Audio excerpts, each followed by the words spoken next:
अस्सलाम वालेकुम व्यूअर्स, क्या हाल हैं। उम्मीद करती हूँ कि सब ठीक होंगे। फ्रेंड्स, पाम की बहुत सी वैरायटी है जो कि इंडोर और आउटडोर हम लगा सकते हैं। गार्डन्स में, ग्रासी प्लाट्स में, पार्क्स वगैरह में और बहुत से सरकारी अदारों में आपको पाम्स की बहुत सी वैरायटी और बहुत बिग साइज़ में लगी हुई नज़र आएगी। जैसा कि हम लोग तो जो पॉट्स वगैरह में प्लांटिंग करते हैं उनके पास बहुत ज़्यादा बड़े प्लांट नहीं होते। काफ़ी प्लांट बड़े हो भी जाते हैं, बट बहुत से प्लांट्स ऐसे होते हैं जो कि ज़मीन में ही अच्छे होते हैं। लेकिन फिर भी हम गमलों में ग्रो करके अपने शौक़ को पूरा करने की कोशिश तो करते हैं ना। तो ऐसे ही ये पाम की वैरायटी का एक बहुत ही खूबसूरत सा प्लांट है जिसको मैं आज आपके साथ डिस्कस करूँगी। तो चलते हैं अपने उस खूबसूरत से पाम प्लांट के पास, क्योंकि ये जो पाम प्लांट होते हैं ये बहुत इजी टू ग्रो होते हैं और बहुत ज़्यादा केयर भी नहीं मांगते। तो चले मैं आपको दिखाती हूँ। ये है मेरा वो पाम प्लांट जो मैं आपके साथ आज शेयर करना चाह रही हूँ। ये है बिस्मार्किया पाम। इसको सिल्वर पाम भी कहा जाता है, कुछ लोग सिल्वरिया के नाम से भी जानते हैं इसको। और बहुत ही खूबसूरत सा प्लांट है, लेकिन कॉस्टली काफ़ी होता है ये प्लांट। ये प्लांट अगर बिल्कुल छोटा सा हो, जिसके एक दो लीव हों, जैसे मैंने ये तकरीबन 3 साल पहले ये प्लांट मंगवाया था, तो तब इसके जस्ट 2 लीव थे और इस तरह के वो लीव थे, छोटे छोटे से। यानी कि इनकी अभी जो नशोनुमा है वो मुकम्मल नहीं हो पाई थी, बिल्कुल छोटे छोटे से लीव्स थे। तो ये मुझे तकरीबन 450 रुपये का मिला था। उसके बाद उन दिनों सर्दियों का मौसम था और इसके जो लीव्स थे वो बिल्कुल रेड कलर के थे, मैरून रेड हो रहे थे। लेकिन फिर मैंने इसको मंगवा के तो ऐसे ही अपने पास उसी पॉट में रखा कुछ अर्सा, इसको फर्टिलाइज़ वगैरह किया थोड़ा बहुत, तो इसकी ग्रोथ होना शुरू हो गई। लेकिन ये है कि ये प्लांट जब हम एक जगह से दूसरी जगह शिफ्ट करते हैं, यानी कि गमले से गार्डन में किया या गार्डन में से एक जगह से निकाल के दूसरी जगह पे हम करते हैं, तो ये अपनी नशोनुमा शुरू करने में तकरीबन 3 से 4 महीने का टाइम लेता है। यानी कि इसका सेंटर लीव तो खड़ा रहता है, लेकिन जो साइडों वाले लीव्स होते हैं वो बिल्कुल बर्न हो जाते हैं।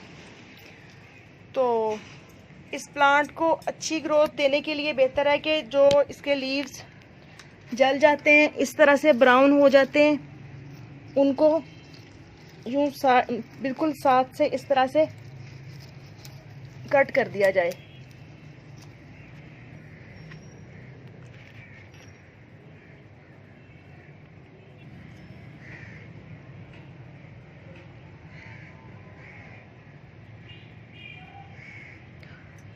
और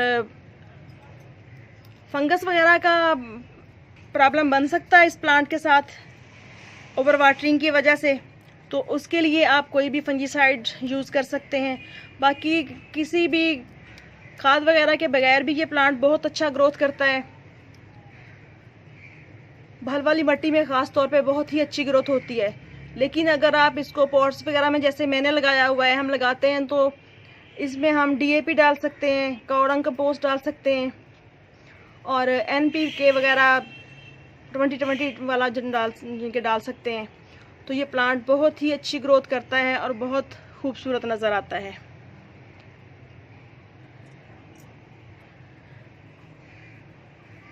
धूप, यानी कि फुल धूप में भी प्लांट बहुत अच्छा ग्रो करता है, ज़मीन में लगा हुआ हो। लेकिन मेरा जो प्लांट है, मैंने जो के पॉट में लगाया हुआ है, तो मैंने पहले इसको अपने गार्डन के एंड में दीवार के साथ रखा हुआ था, जहाँ पे नेट वो ग्रिल में से थोड़ी सी हल्की हल्की सी धूप आती थी इस पर। और अब मैंने कुछ प्लांट्स की जगह चेंज की, तो मैंने इसको नेट के नीचे रखा हुआ है इस तरह से, जो कि बहुत ही प्यारा और ख़ूबसूरत लगता है ये प्लांट। लेकिन इस प्लांट को खुला एरिया चाहिए होता है, क्योंकि इसका फैलाव ज़्यादा होता है।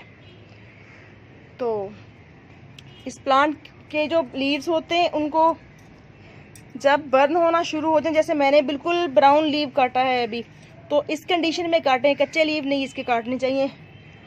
कच्चे लीव्स काटने से फिर इसके ऊपर से जो ये देखें न्यू लीव्स निकल रहे हैं इसके, एक ये वाला आ रहा है, एक ये वाला आ रहा है, तो ये फिर जल्दी जल्दी आते हैं और यूँ इसके पत्ते एक दूसरे में धंस जाते हैं और प्लांट की खूबसूरती मुतासिर होती है। तो ओके फ्रेंड्स,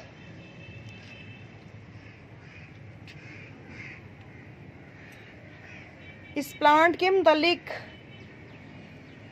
कोई क्वेश्चन हो तो आप पूछ सकते हैं, कोई कन्फ्यूजन हो तो शेयर कर सकते हैं। तो आप भी अपने गार्डन में ये प्यारा सा प्लांट लगाएं, ख़ास तौर पे जिन बहन भाइयों के पास ग्राउंड का कुछ एरिया है तो वो कार्नर पे लगाएं इस प्लांट को, तो बहुत ही खूबसूरत लुक देता है ये प्लांट गार्डन को। और बाज़ जगहों पे सेंटर में भी लगा होता है, जो बड़े बड़े ग्रासी प्लांट्स होते हैं उनके सेंटर में लगा हुआ ये प्लांट बहुत ही खूबसूरत लगता है और गार्डन को खूबसूरत सी लुक देता है, जैसे बिल्कुल किसी ने हाथ की पूरी उंगलियां खोली हुई हूँ, इस तरह से इसकी लुक आ रही है। ये देखें कितना प्यारा लग रहा है ये लीव। तो ओके फ्रेंड्स, इजाज़त दीजिए, दुआ में याद रखिए, फिर मिलेंगे नेक्स्ट वीडियो में नेक्स्ट टॉपिक के साथ। ओके, अल्लाह हाफिज़।